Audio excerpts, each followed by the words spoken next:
తెలంగాణ శాసన మండలిలో బీఆర్ఎస్ ఎమ్మెల్సీల ఆందోళన. రాహుల్ కు సీబీఐ వద్దు, రేవంత్ కు సీబీఐ ముద్దు అంటూ మండలిలో బీఆర్ఎస్ సభ్యుల నినాదాలు. పీసీ ఘోష్ కమిషన్ నివేదిక చించేసి నిరసన. చైర్మన్ పోడియం ఎదుట బీఆర్ఎస్ ఆందోళన. బీఆర్ఎస్ పార్టీ శాసనమండలి సభ్యులతో కలిసి నిరసనలో పాల్గొన్న ఎమ్మెల్సీ. ఖమ్మం జిల్లా బీఆర్ఎస్ పార్టీ అధ్యక్షులు తాతా మధుసూదన్. పీసీ ఘోష్ కమిషన్ రిపోర్ట్పై అసెంబ్లీ నందు చర్చ పెట్టి శాసనమండలి నందు చర్చ చేయకుండా బిల్స్ మాత్రమే సభనందు పెట్టినందుకు బీఆర్ఎస్ పార్టీ శాసనమండలి సభ్యులు సభ నుండి వాక్ అవుట్. రాహుల్ కేమో సీబీఐ వద్దు, శాసన మండలి నుంచి కన్ఫాల్స్ వైపు పనిచేస్తున్నారు. బాబు మోడీ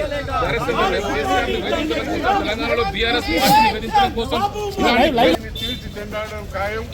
తెలంగాణ రాష్ట్ర సాధకుడు ఇదే విషయాన్ని రేవంత్ రెడ్డి కూడా సురవరం సుధాకర్ రెడ్డి గారి సంస్మరణ సభలో సిబిఐ అనేది ఒక జేబు సంస్థ బీజేపీ లాగా ఉందని చెప్తున్నారు. కానీ ఈ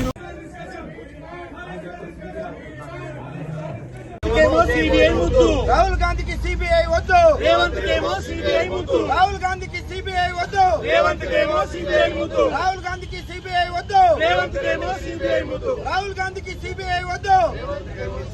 మోడీ బాబు డైరెక్షన్, రేవంత్ రెడ్డి యాక్షన్, మోడీ బాబు డైరెక్షన్, రేవంత్ రెడ్డి యాక్షన్, మోడీ బాబు డైరెక్షన్, రేవంత్ రెడ్డి యాక్షన్.